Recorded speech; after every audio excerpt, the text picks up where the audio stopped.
ne donnes pas parce que souvent on te donne aussi. Et je vais te dire, généralement quand ta façon de donner n'est pas la générosité, à un moment tu es essoufflé. Parce que tu te dis, mais je donne, mais personne ne se soucie de moi, personne ne me donne jamais. Ton cœur commence à se serrer. Tu commences à être aigri. Tu te dis, quand moi j'ai des problèmes, personne ne m'aide. Mais quand les autres ont des problèmes, je les aide toujours. Tu vois, la générosité, c'est une perspective de donner en gardant le regard fixé sur Dieu. Ce n'est pas une perspective de donner en regardant qui va aussi te donner en retour.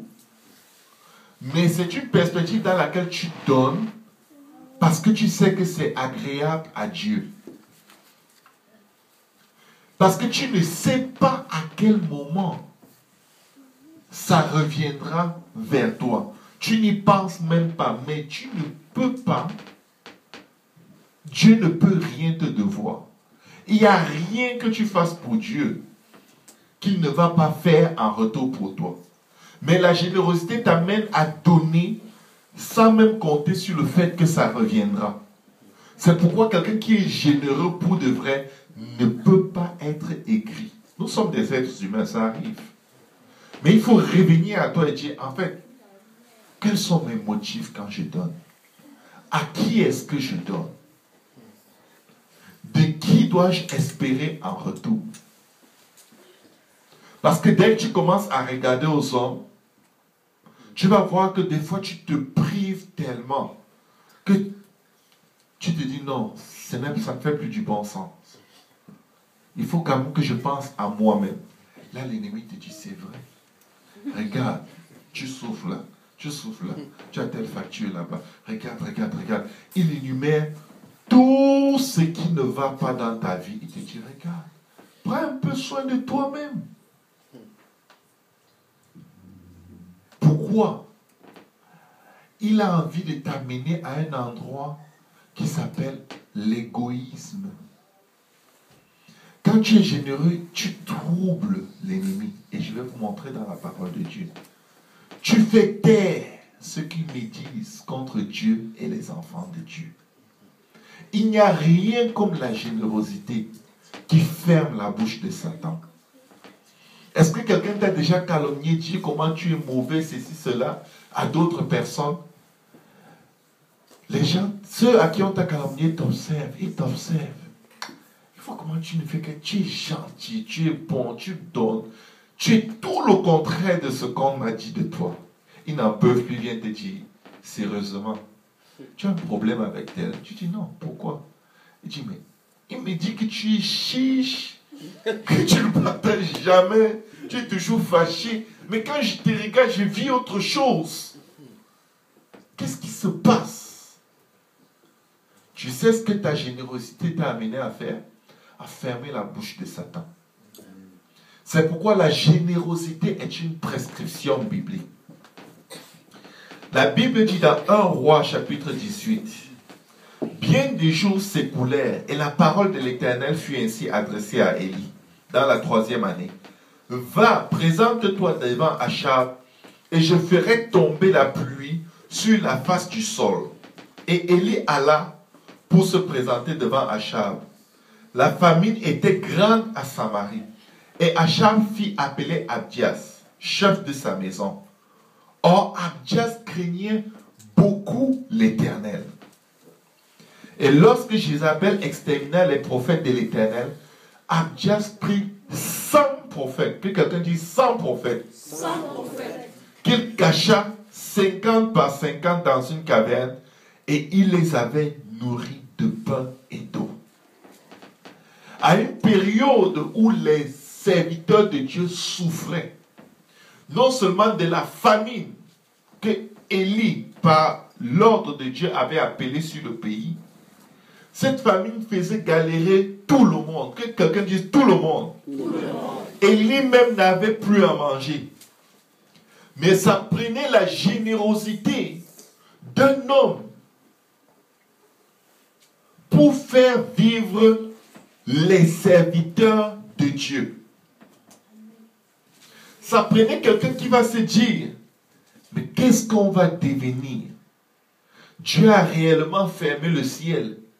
Je sais qu'on est dans sa volonté. Et c'est dur pour nous tous. Ce désert est sa volonté. C'est une épreuve pour ramener le cœur du peuple vers lui. Et nous en souffrons tous.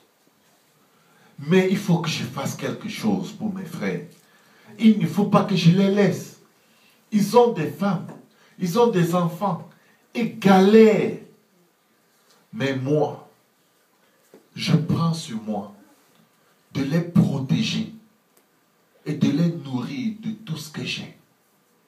Et Dieu a choisi quelqu'un qui était à une position de grâce dans la maison d'Achab. Celui à cause de qui il y avait la famine dans le pays. Le pain qu'eux mangeaient en cachette dans les cavernes, ce pain sortait de la maison du roi. Le roi n'aurait pas imaginé que de sa maison sort la nourriture qui nourrit ceux qu'il déteste le plus. Jézabel n'aurait pas imaginé que le cuisinier qui prépare pour servir à sa table est le même cuisinier qui prépare pour aller donner aux serviteurs de Dieu qu'elle essaie de rattraper pour tuer. Mais ça prenait quelqu'un qui va se dire, j'aime le Seigneur, je vais risquer ma vie pour les serviteurs de Dieu. Je vais les nourrir, je vais les cacher. Amen. Amen.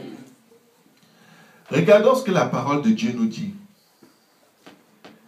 Tite 2, verset 11. Car la grâce de Dieu, que quelqu'un dise, nous sommes sous la grâce. La grâce de Dieu, source de salut pour tous les hommes, a été manifestée. Elle nous enseigne à renoncer à l'impiété et aux convoitises mondaines et à vivre dans le siècle présent selon la sagesse, la justice et la piété, en attendant la bien-espérance et la manifestation de la gloire du grand Dieu et de notre Sauveur Jésus-Christ. Est-ce qu'il y en a ici qui attendent l'enlèvement? Moi, j'attends l'enlèvement. Mais Dieu est en train de te dire, les choses plus grandes sont à venir. Des choses plus grandes sont à accomplir dans la ville où il t'a mis. Et ça va prendre quelque chose que tu dois faire en attendant l'avènement du Seigneur. Et ceci nous le dit au verset 14. Qui s'est donné lui-même pour nous afin de nous racheter de toute iniquité. Qui est content que Dieu l'ait racheté de ses iniquités? Ça ne s'est pas arrêté là.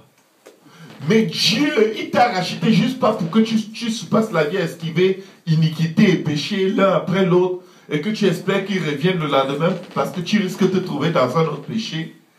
Mais il y a des choses à faire parce que des choses plus grandes sont à venir. Amen. Des choses plus grandes sont à accomplir dans cette ville, dans ce pays. Et c'est pourquoi il dit, nous racheter de toute iniquité et se faire un peuple qui lui appartient, purifié par lui, comme il l'a déjà fait. Amen. Et zélé pour de bonnes œuvres. Vous savez, mes frères, mes sœurs, parfois on souffre, on a l'impression qu'on est les seuls qui souffrent. C'est faux. Élie disait, Seigneur, ils ont déjà tué tous tes serviteurs. Il n'y a que moi. Il n'y a que moi. Moi aussi, ils veulent me tuer. Déjà, je souffre tellement. Alors que je viens de faire 3 ans de galère dans la faim et la soif. Allant par-ci et par-là, nourri par les corbeaux, par les veuves. Maintenant, ils veulent me tuer. Je souffre trop, je suis seul. Dieu dit, il y a 7000 comme toi. Dis à ton voisin, il y a au moins 7000 comme toi.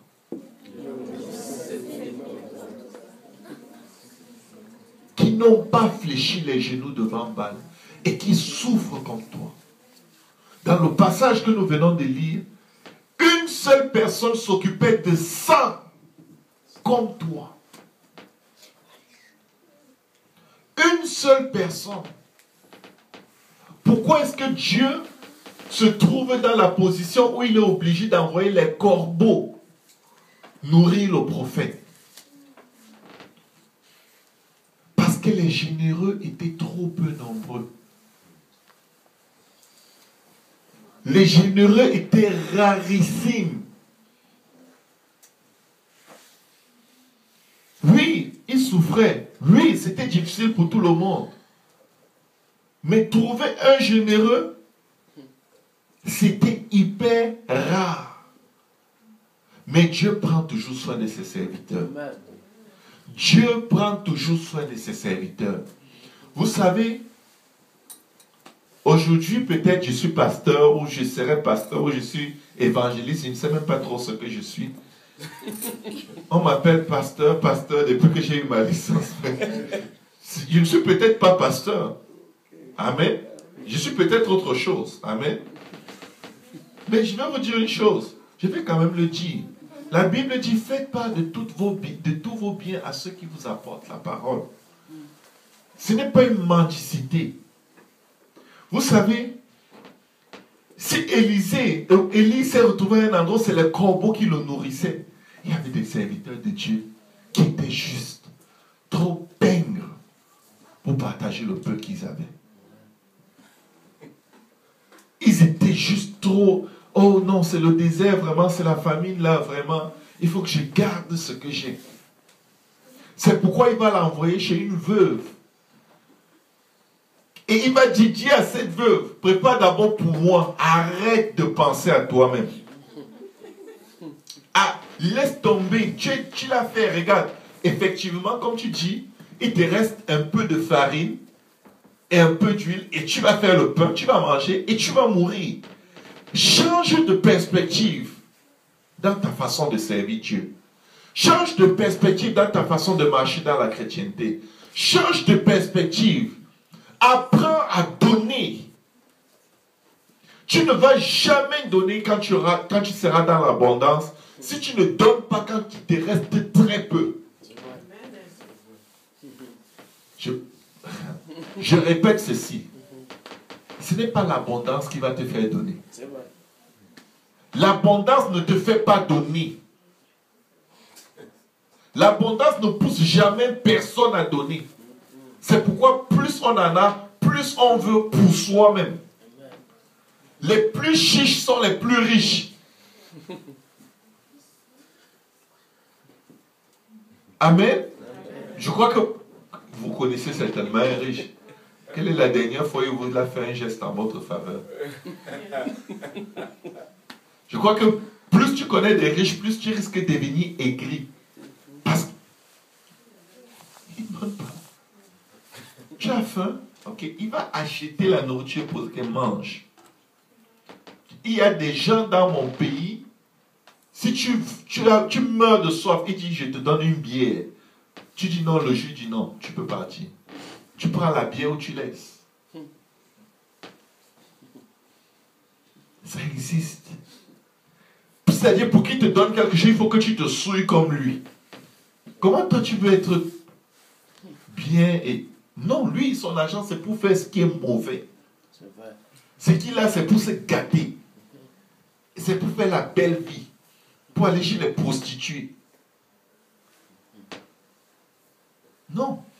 Tu lui dis, oh, je suis venu te rendre visite. Est-ce que tu peux m'aider avec un peu d'argent de taxi, grand frère, pour que je rentre, comme on fait toujours en Afrique. Comme par hasard, on n'a jamais l'argent de taxi pour rentrer. On a seulement pour venir.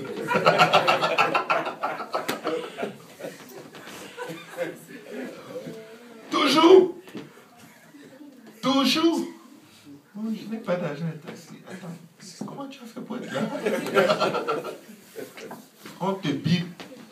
Et on raccroche pour que tu rappelles. Si tu me bipes, c'est que tu as les moyens de me parler. Il faut du crédit pour me biper. Attention. Une mauvaise mentalité de pauvreté.